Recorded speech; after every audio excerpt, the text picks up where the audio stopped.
los resultados de andar en la ley de Dios. Y lo vamos a mirar en 3 puntos. Número 1 es lo que implica andar en la ley de Dios. Vamos a tratar de explicar un poco de eso, a ver cómo podemos aclarar o tener un panorama más amplio. Lo segundo, transitar por la ruta de la perfección. Y número 3 es ser felices. En esos puntos vamos a moverse. Quiero empezar el texto de manera un poquito, a ver, no sé cómo decirlo. Lo ideal es que empezara hablando el texto del inicio hacia el fin. Pero quiero hacerlo al contrario y les voy a decir por qué. Porque la relación de causa y efecto, las dos primeras partes del versículo son el efecto y la causa es la que encontramos como último punto. Por eso quiero iniciar ahí. Entonces, aclarar eso para mayor comprensión. Bien, uno casi todo lo que hace o todo lo que hacemos es porque esperamos un resultado. Y eso gira en todos los entornos de nuestra vida. Los que van al gimnasio, usted ve que ellos van y levantan las pesas un poquito y enseguida se paran al espejo y hacen a ver si ya hizo efecto. Usted identifica a los que les gusta ir al gimnasio, por eso ellos montan muchas fotos de eso. Si usted emprende un trabajo, usted espera un resultado. Y emprendemos una familia y esperamos un resultado y así es todo, ¿no? Pero a veces esos resultados tardan en llegar, otros llegan rápidamente. Y por eso quiero hablar en primer lugar del resultado de andar en la ley de Dios. Entonces, primero, ¿qué implica andar en la ley de Dios? Todos conocemos, y si a uno le dicen qué es andar en la ley de Dios, pues muy seguramente vamos a decir ir a la iglesia, ser temeroso, etcétera, etcétera. Pero vamos a encontrar dentro de las congregaciones muchas personas que aunque van seguidamente a los servicios y cumplen con los rituales que generalmente hacemos, pero no andan en la ley de Dios. Entonces Jesús lo explica y lo dice de una manera que tal vez no nos guste mucho. Y yo voy a invitarle a que usted por favor me ayude, vaya al libro de Lucas, estaba mirando estos pasajes, confrontándolo con los otros evangelistas, y esta, la que hace Lucas, me gusta más, porque aquí está hablando Jesús, y va a decir de la siguiente manera, Lucas capítulo número 9, versículo 23, Lucas 9, 23.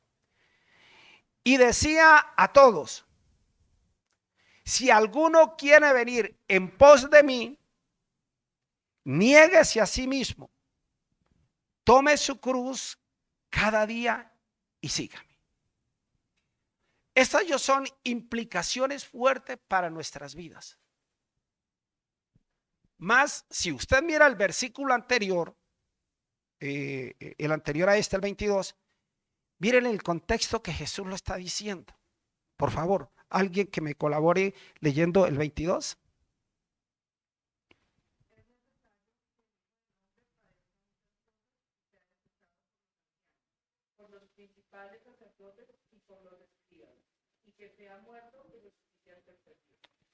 Bueno, después de eso, con esas palabras de motivación, se para ante la multitud y dice, si alguno quiere venir en pos de mí.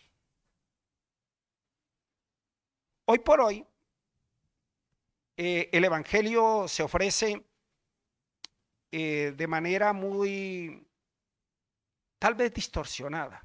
Ayer en una de las conferencias decía uno de los pastores, queremos dar algo y de ñapa a Cristo.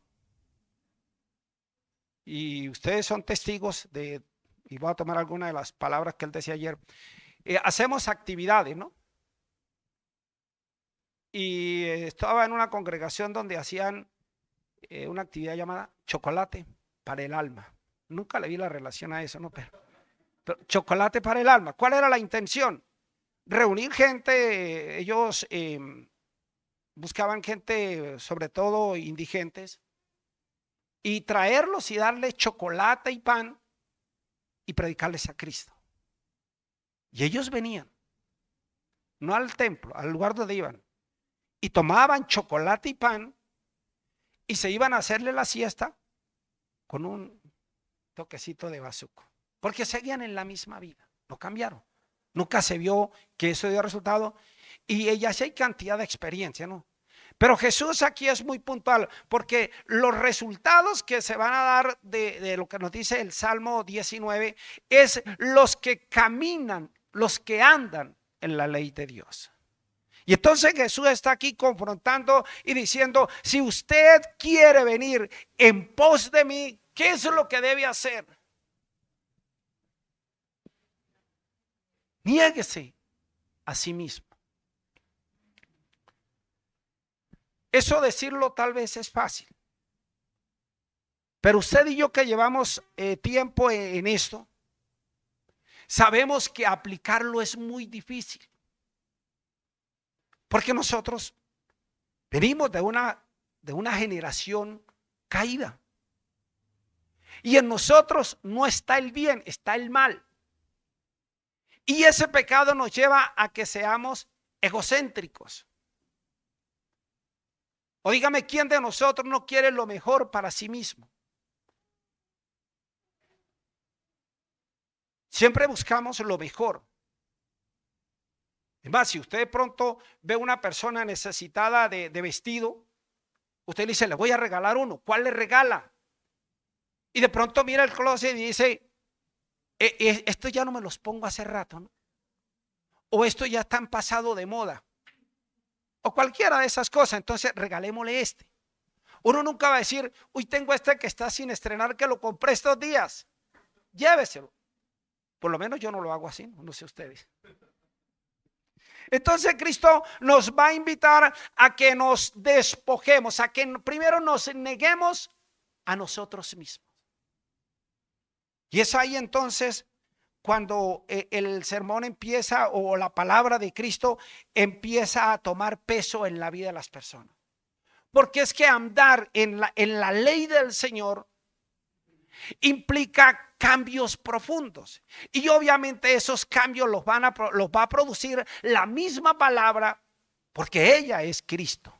Cristo es la palabra encarnada, el verbo hecho carne. Es Cristo el único que puede hacer esos cambios profundos en cada uno de nosotros. No va a haber otra forma, no vamos a encontrar de qué manera hacerlo. Entonces, cuando a usted le dicen, deje o niéguese a sí mismo para que pueda agradar a Dios, transitar en ese camino, ¿usted está dispuesto? Ahora, uno teóricamente tal vez sí,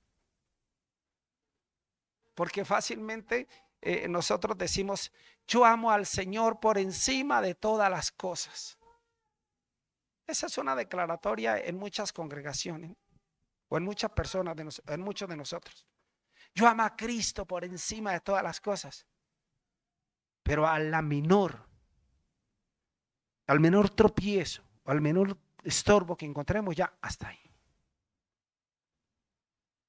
Inclusive hay gente que se va de las iglesias porque dice, no me hicieron caso. Por sencillez es que no. Entonces Jesús dice, si alguno quiere venir en pos de mí, niéguese a sí mismo.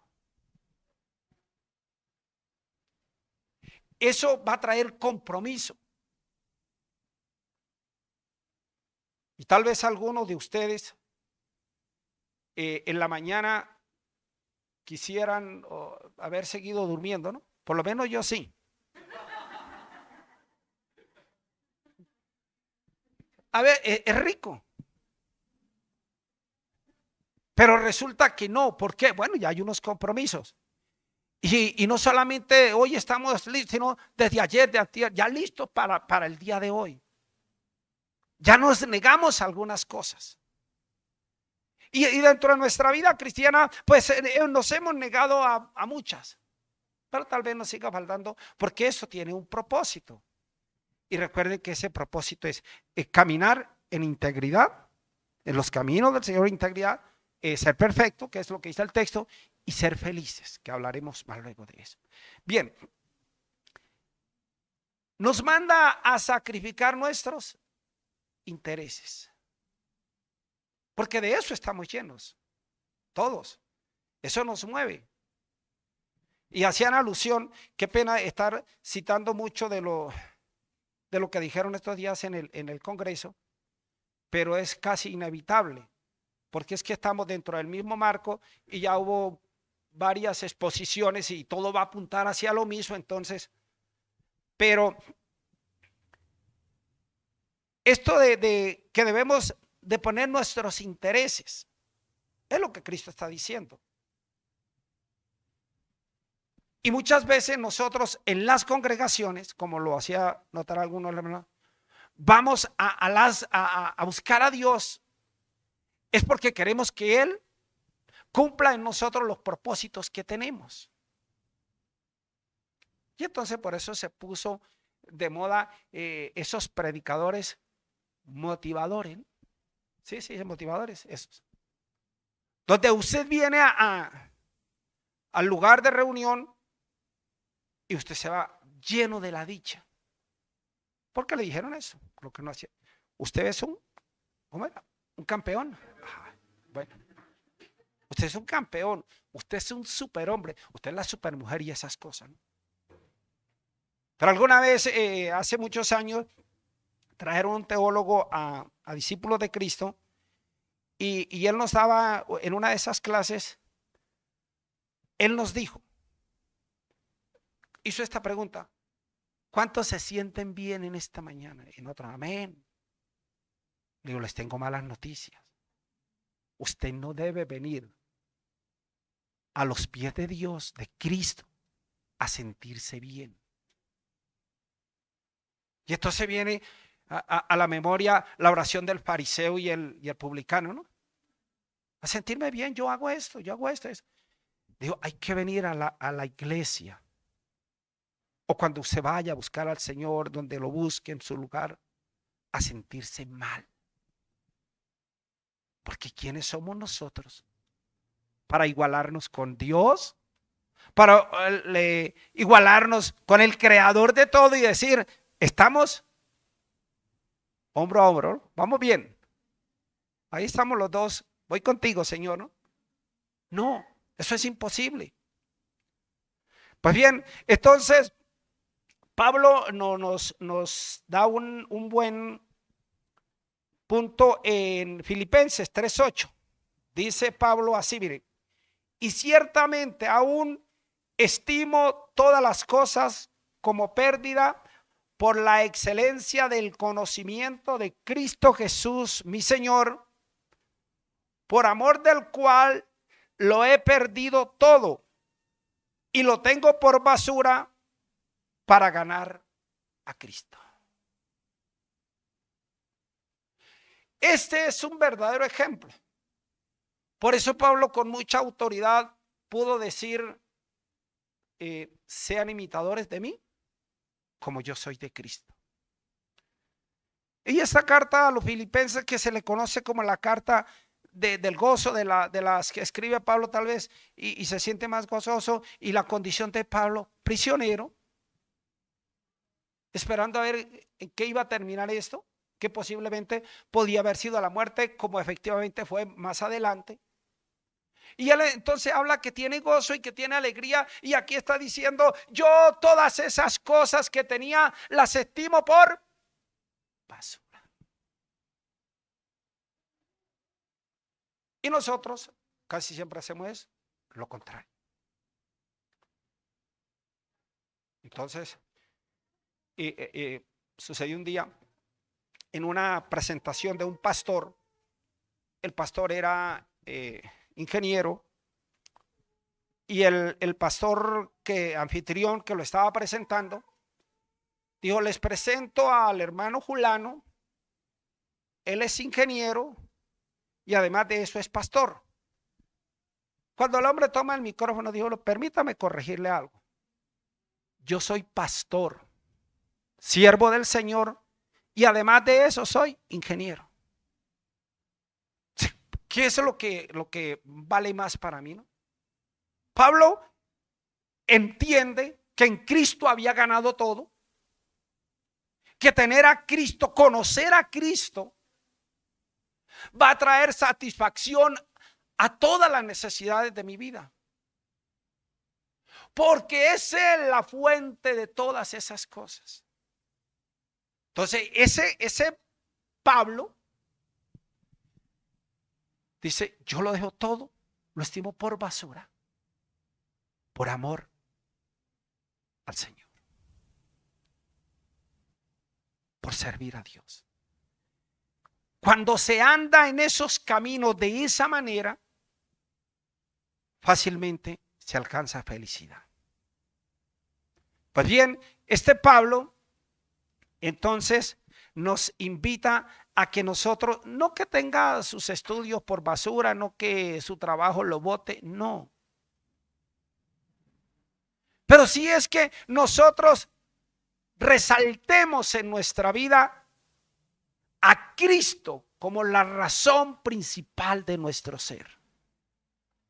Que sea Cristo el que me va a llevar, el que me va a iluminar, el que me va a guiar, que sea mi faro, que sea mi bandera. Las demás cosas pues hacen parte de lo cotidiano que hay que hacer, porque hay que trabajar. La Biblia también dice, ¿no?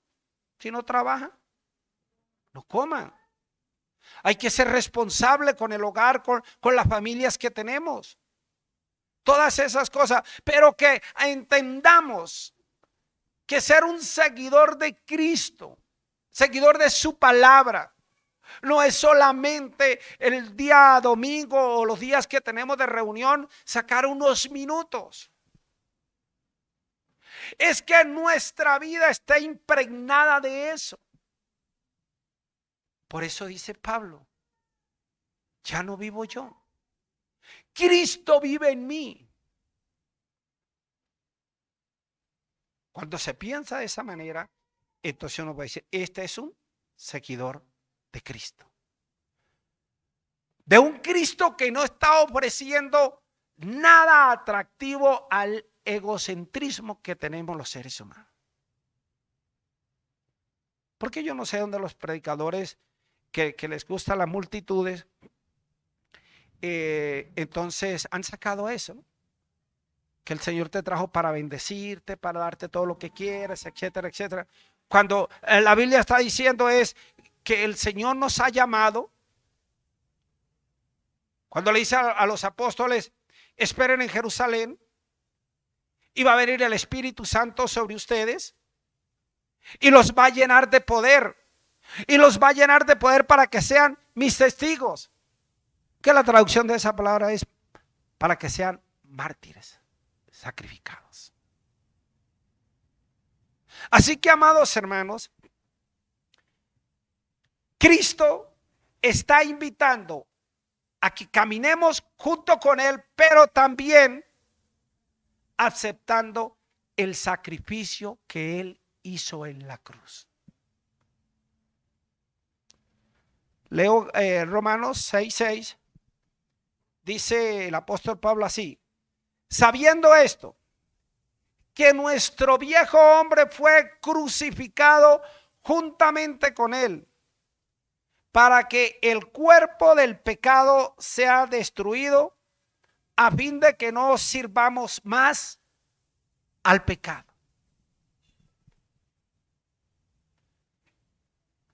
También se ha querido llevar un evangelio sin compromiso. Un evangelio que me permita hacer muchas cosas. Y cuando hablo de muchas cosas, aún hablo de pecados, de que la Biblia describe pecados. Pero que a ciertos hermanos no les parece que es pecado y ellos entonces en esa parte ya no están de acuerdo con la Biblia. Y el Señor no nos ha mandado a estar de acuerdo con la palabra de Él. De ninguna manera. Nos ha llamado a sujetarnos. El siervo no debe estar de acuerdo con las decisiones del amo. El siervo obedece. El siervo baja la cabeza y cumple la responsabilidad que le han puesto.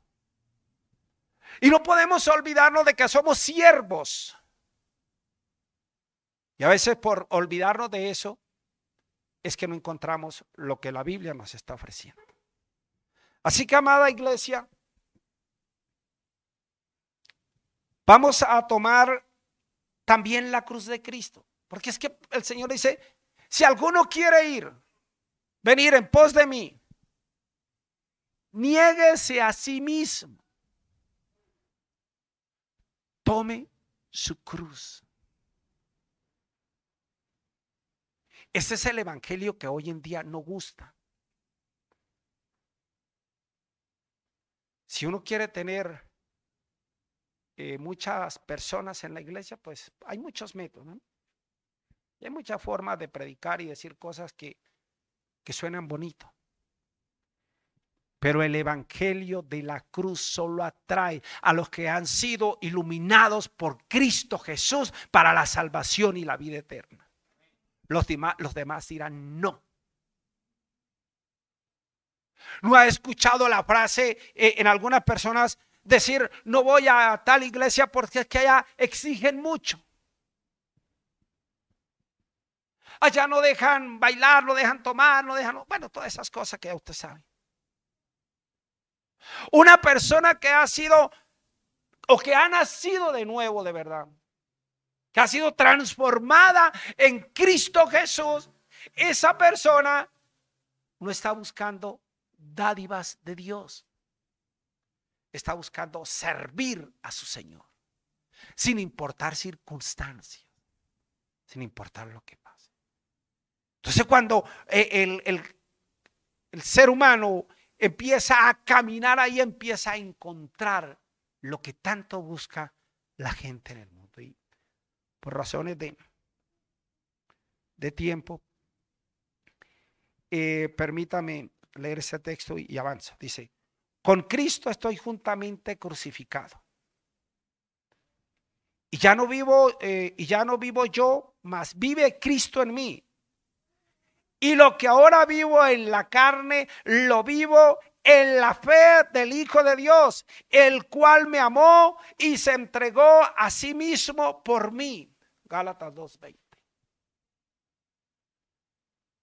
Lo que ahora hago, vidas transformadas, vidas cambiadas. Eso es el llamado que se está haciendo a los que caminan o los que transitan ese camino de Dios. En este primer punto, y les decía que había tomado el relato de este hecho en Lucas, porque Lucas le añade acá y dice que esto se debe, permítame leerlo así textualmente, con Cristo, no, perdón, ustedes ya saben que me van a tener paciencia, ¿no? Es 9. Lucas le añade a este texto en que debemos seguir a Cristo, en que debemos nosotros estar sujetos a Él. Entonces dice que hay que hacerlo cada día. Y esa partecita me pareció bien no dejarla pasar por alto, porque eso es una batalla de todos los días. No gano la batalla el domingo y porque vine al culto y entonces en la semana me olvido de todo. Cada día. Tome la cruz de Cristo, tome el sacrificio de Cristo cada día. Aclaro, que no quede de pronto en el ambiente. No estoy diciendo que hay que hacer obras para ser salvo. ni que al evangelio le falte algo, que a la gracia de Cristo le falte algo para que usted sea salvo y usted tiene que aportárselo. No, en ninguna manera. Salvos por gracia.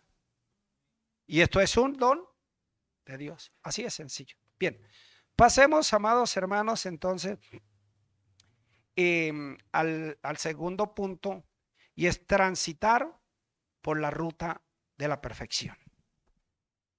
¿Qué es la perfección? Tengo una definición acá, y si alguno entre los presentes hay perfecto, entonces se pone de pie y le damos un buen aplauso. Dice la definición: que tiene el mayor grado posible de bondad o excelencia en su línea, completo, acabado, inmejorable, insuperable y impecable. Bueno, casi no lo veo. ¿Cómo es posible que se le pida al imperfecto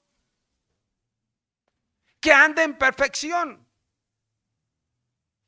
Por eso les decía, empecé la exposición del sermón de atrás hacia adelante, según el versículo 19.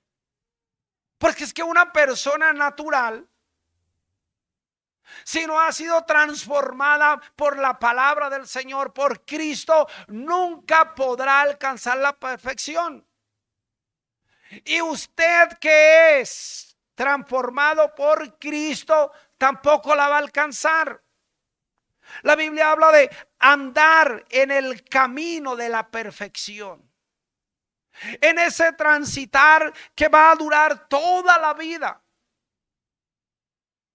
y que vamos nosotros entonces a ir mejorando muchas cosas. Y cuando hacemos reminiscencias con algunos hermanos antiguos, entonces nos acordamos de tantas cosas que hacíamos que no agradaban al Señor, pero que después de algún tiempo, a través de la práctica, a través de la persistencia en el Señor, por la gracia de Él, entonces se han ido dejando. Así que a esa persona que es imperfecto, pero me gusta lo que dice Pablo para mostrarnos en el mundo en que nosotros estamos. Filipenses capítulo 2, versículo 15. Mire lo que dice el apóstol. Repito la cita, Filipenses 2:15. Para que seáis irreprensibles y sencillos, hijos de Dios, sin mancha en medio de una generación maligna y perversa. En medio de la cual resplandecéis como luminares en el mundo. Se pide que el hombre de Dios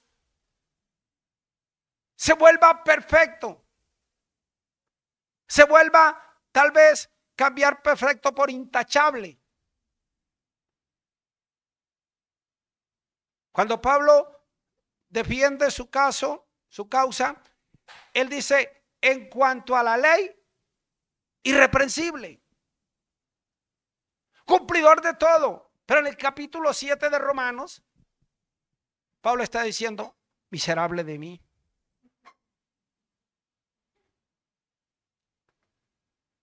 Entonces, pero en cuanto a la ley, en cuanto a los deberes sociales, era un hombre irreprensible. Nadie podía decirle nada. Andar en el camino de esa perfección, transitar por ahí, requiere que Cristo haya hecho una obra en nosotros para poder nosotros ahora empezar ese camino en el cual debemos pasar el resto de nuestras vidas. Ir en el día a día por ese camino. Poder llegar cada día y tal vez con la satisfacción de haber cumplido, pero con la preocupación o la necesidad de que al día siguiente siga lo mismo. El Salmo 19, en el versículo 133 dice así: ordena mis pasos con tu palabra, y ninguna iniquidad se enseñoree de mí. Ordena mis pasos con tu palabra. Para poder transitar por el camino de la perfección, se necesita estar unido a Cristo a través de su palabra. No hay otra. No se puede de otra manera. Porque ella es la que va a ordenar mis pasos. No es nadie más. No son tal vez los consejos. Es ella la que produce ese efecto que habla segunda de Corintios, segunda de Timoteo, capítulo 3, versículo 16 y 17. ¿Se acuerdan de que ese no lo sabemos de memoria? Y toda esta semana nos lo estuvieron dando. Déjenle, por si le falta, tenga otra vez. No, mentiras. Toda la escritura es inspirada por Dios y es útil. Aquí ya viene la utilidad. Por eso el salmista dice: ordena mis pasos con tu palabra. Y qué bueno la campaña que se está haciendo en algunas congregaciones de leer la escritura, bien por lo que hacen. Porque es ella la que nos va a corregir, nos va a enseñar, nos va a perfeccionar. Entonces, en medio de una generación maligna y perversa, entiéndase esa generación por aquellos que están fuera de la ley de Dios, sin Cristo. Y a veces es duro decirlo esto, pero toca decirlo sin anestesia, ¿no? A veces esa generación maligna y perversa son los más cercanos a nosotros. Porque si no tienen al Señor, están en la condición natural. Y el hombre natural no tiene nada bueno. Tendrá algunas cualidades buenas. Puede ser excelente persona, etcétera, etcétera. Pero no tiene bueno nada delante de Dios. La Biblia dice: no hay bueno ni aún uno. Entonces, en ese entorno que lo rodea a usted y que me rodea a mí y a todos nosotros, allí necesitamos nosotros ser esas luces, esos luminares. Y se nos pide que seamos irreprensibles. De ahí la frase que se ha hecho costumbre muchos años, ¿no? Y es decir, ¿y eso qué es? Evangélico. El que está puesto para dar luz y para iluminar a otros, ese que está opacándose.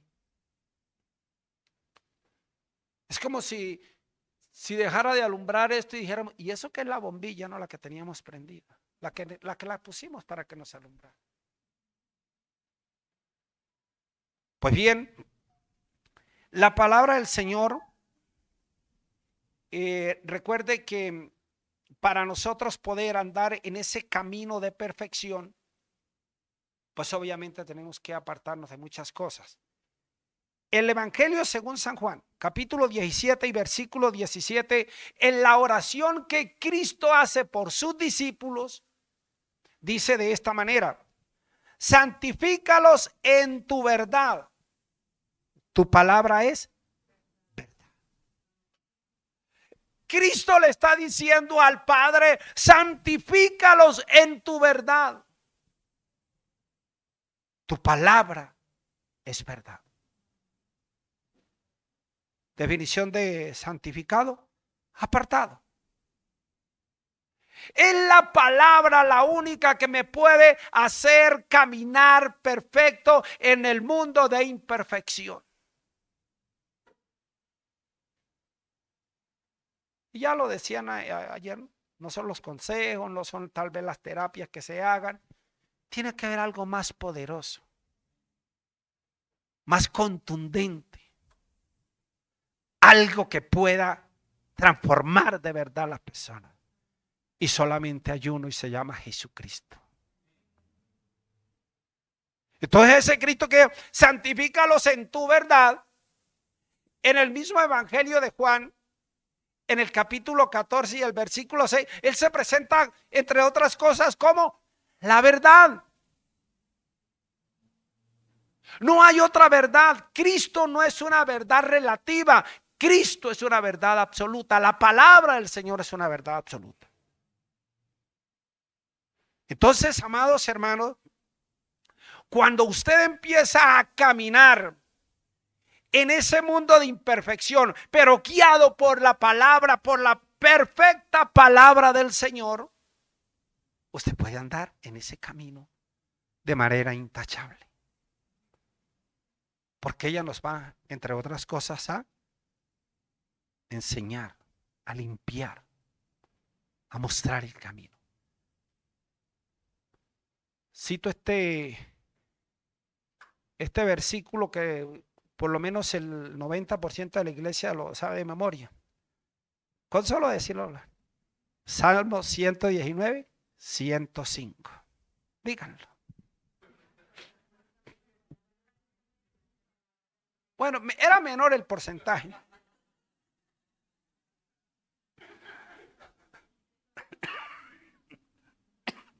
Ay, perdón. Gracias. Bienvenida sea. Entonces digo el salmista: lámpara es a mis pies tu palabra y lumbrera, la luz que va a iluminar mi andar. Guía mis pasos a través de la verdad, dice el salmista. Así que, amada iglesia, nosotros, por la misericordia del Señor, vamos a ir, yo voy a decirlo de esta manera, lo digo por mí, no sé por usted, vamos medianamente bien. Usted puede decir: no, yo voy perfectamente bien, y por la gracia del Señor, pero ayudados con su palabra, con el Cristo, viendo a Cristo a través de la palabra para poder conducirme en todo lo que voy a hacer, y no aislando de algunas áreas de nuestra vida. En todo, debe estar Cristo. Amén. Bien, entonces, para poder empezar ya a disfrutar de esa primera, de ese primer efecto, esa primera consecuencia, es haber lavado nuestras almas en el Cordero de Dios. Eso es llamado de Dios. Él es soberano, hace esas cosas, pero nosotros responsables en seguir el ejemplo de la palabra, para que no nos dejemos contaminar. Cuando hablo de esos temas y yo pongo un ejemplo, me gusta ilustrarlo de esta manera. Es como si a usted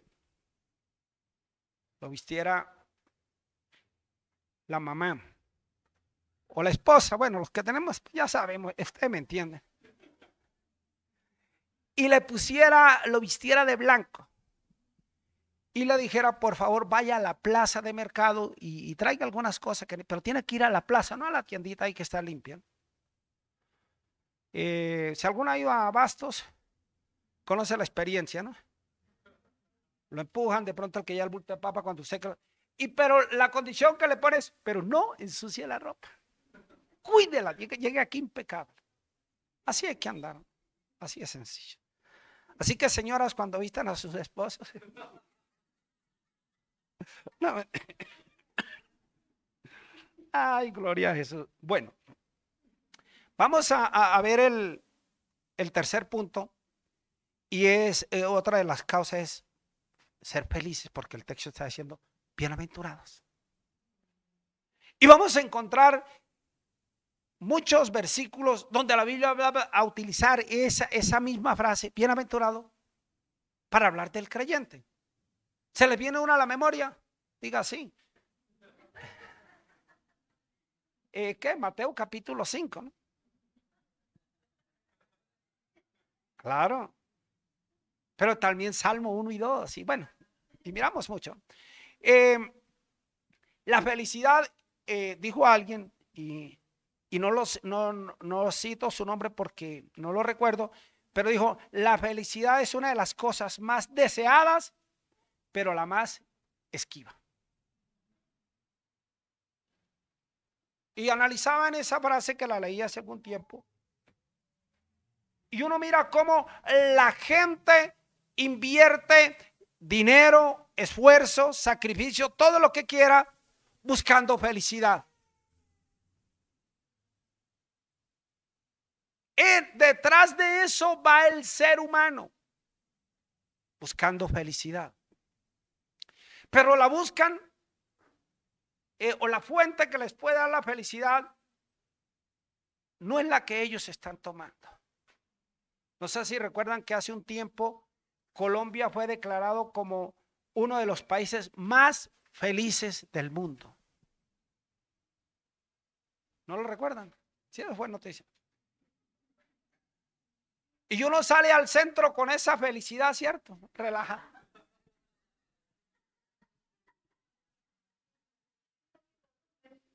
¿Sí? ¿Y de dónde sacan esas conclusiones? Porque Colombia tiene muchos carnavales. No solamente el carnaval de Barranquilla o el de Cali, la feria, o el de Cali y el de Manizales, el de Pasto, y ahí está el carnaval del diablo, ¿no? En Río Sucio. Bueno, entonces, la gente se la pasa en eso y van y se emborrachan y se gozan ese momento y ya son felices. No. No se puede ser feliz cuando el corazón está lleno de cosas malas. No se puede ser feliz cuando internamente nos estamos consumiendo. ¿Se acuerdan la frase de David? El Salmo 32. Y ayer la citaron también. Y yo escuchando predicaciones de manejar sin sermón a mí.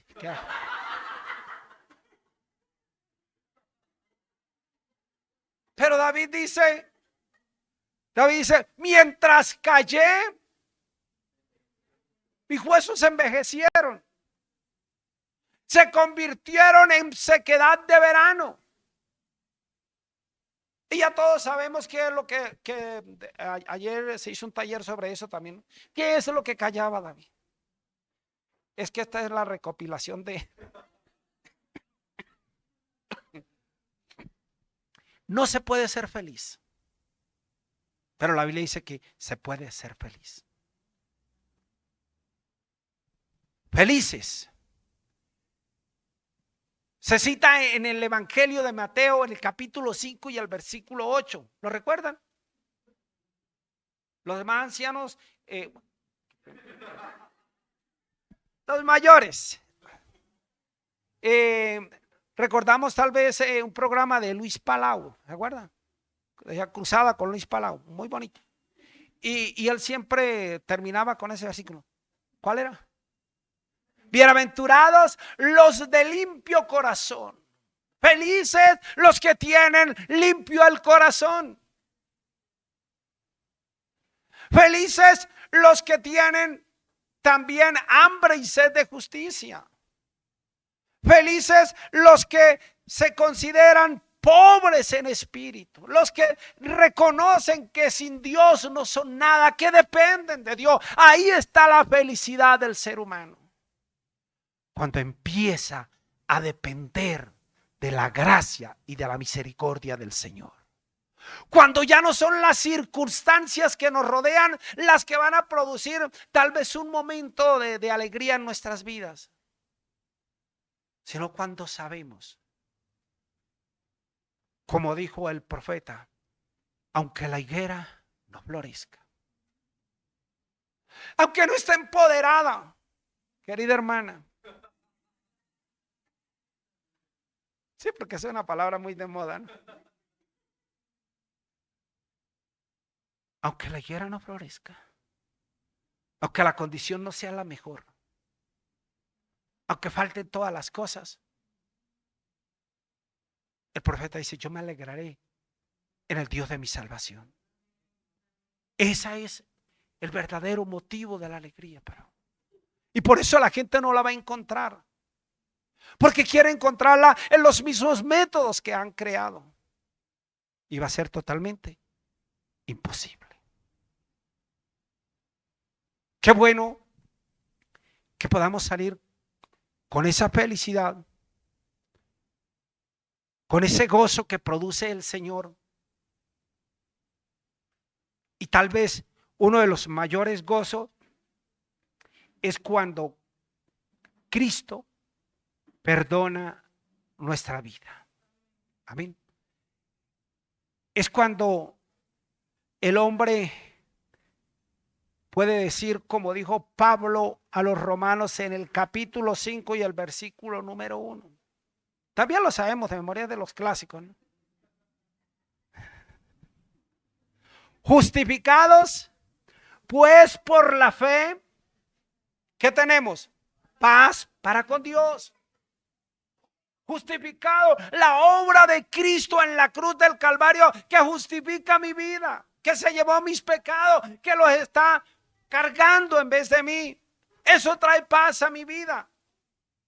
Porque en vez de levantarme con el corazón cargado, me levanto con el corazón lleno de alegría diciendo, gracias Señor por el sacrificio de Cristo en la cruz del Calvario.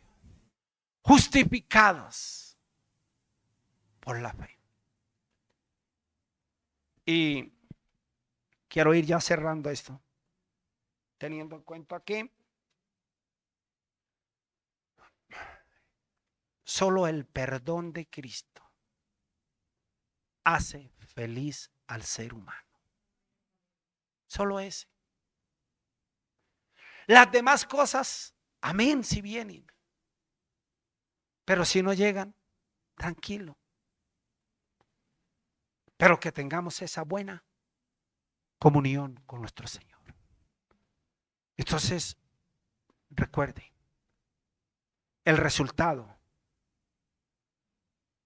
de someternos a la palabra del Señor, de andar en sus caminos, es que podemos andar, transitar por ese camino de la perfección, sin ser perfectos.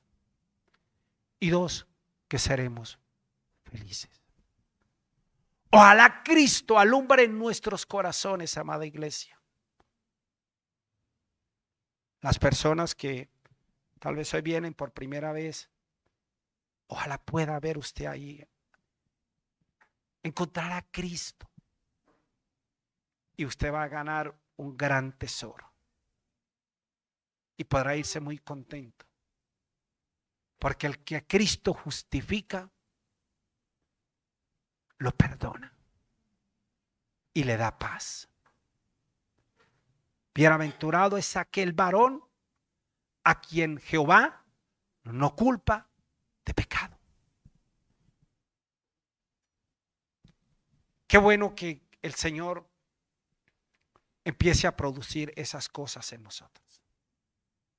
Pero no es primero ser felices, no es primero perfeccionarse y después tratar de caminar en el Señor. Empiece que el Señor lo recibe así. No importa en la condición que venga. Y voy a concluir de una manera rara, con esto termino, porque dijo una señora, se acerca a la iglesia y le dice al pastor, pastor, yo he querido venir acá, pero es que aquí hay mucha gente hipócrita y chismosa, etcétera. Y el pastor le dijo, tranquila, siga, que una más no nos hace daño.